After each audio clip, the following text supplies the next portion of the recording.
L'air acre, l'atmosphère brouillée par l'effet des gaz lacrymogènes, des débris de pierre qui marquent le décor sur l'avenue Cheikh Anta Diop, tantôt des tirs de lacrymogènes de la police, tantôt c'est les étudiants qui répliquent avec des jets de pierre. La semaine débute mal à l'UCAD.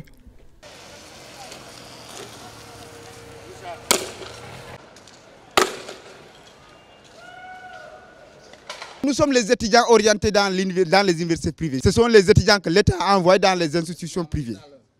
Donc dans ces instituts privés, les directeurs ont chassé ces étudiants de ces écoles par faute de paiement de l'État. Rien de positif n'a été conclu. Parce qu'à la presse, on a suivi le lendemain les journaux. Qu'est-ce qu'ils ont dit?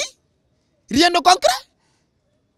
Et jusqu'à ce que le ministre de la Finance se prononce. Là, il est très clair dans nos instituts, dans nos têtes qu'ils ne veulent pas payer la dette.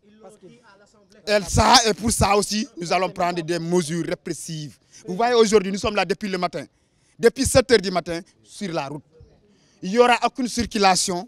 Et je vous le dis, nous poursuivrons ça. Je ne dis pas qu'il y a des week-ends, mais jusqu'à ce que nous retournions dans les salles. Les étudiants orientés dans le privé se sont rebellés ce lundi à l'UCAD. La cause de cette révolte émanerait des propos du ministre Amadou Ba concernant le paiement de la dette de l'État pour que les étudiants du privé puissent continuer leurs études. Ils demandent qu'on fasse l'étude pour avoir l'exactitude de la somme. Mais la somme, les autorités la connaissent. Elles connaissent la somme. C'est elles-mêmes, excusez-moi, qui ont signé le contrat. Donc, elles n'ignorent pas le montant. Pourquoi elles pour dire que nous allons suivre, pour regarder est-ce que c'est le montant vrai, est-ce que c'est la somme de dette pour qu'on puisse payer? Depuis quand? Et ce problème n'est pas un problème récent, c'est un problème qui était là depuis. Depuis lors, on n'a pas pu trouver des moyens d'audit pour pouvoir certifier l'exactitude de la dette. Le montant de cette somme, c'est de 16 milliards francs CFA. Et on avait mis à la LFR de 2018, la loi de finances rectificative, qui avait conclu que 3 milliards sera mis en place. Et les 3 milliards ont été mis en place. Donc les directeurs des établissements, ils ont refusé cet argent parce qu'ils l'ont pris, mais ils disent qu'ils ne vont pas reprendre les étudiants. Ils ont parfaitement raison.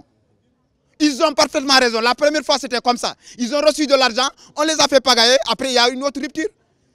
Et les directeurs étaient bien avertis, que nous les avons avertis que cette fois-ci, on retourne dans les salles. Nous ne sortirons pas des salles. C'est pourquoi eux aussi, ils ont pris leurs responsabilités. Et 3 milliards aussi, on dit qu'elle est mis en appât. Mais jusqu'à présent, les 6 milliards, on ne peut pas les combler. Qu'est-ce qu'ils veulent? Qu'on est là, qu'on soit sur les routes, en attendant qu'ils fassent le procédure administrative? Pour quelle raison? Que nous soyons dans les salles, qu'ils continuent leur procédure administrative. Qu'ils le continuent. On ne dit pas qu'on ne doit pas faire de la justice, on ne le dit pas. Mais on dit que nous, on ne peut pas être les victimes d'hypocratie. Nous ne pouvons pas être à nos maisons, en tant qu'ils sont dans leur bureau climatisé, en train de dire de suivre des dossiers. Ces jeunes amoureux du savoir ne comptent pas bouger d'un iota et précisent qu'ils sont prêts à tout pour défendre leur cause, a affirmé Zachary Agnès. Il est le représentant des étudiants orientés dans le privé. Amadou Ba, c'est nous-mêmes, le cadre unitaire même qui est allé négocier cette rencontre. On l'a négocié avec M. Amadou Ba dans son bureau.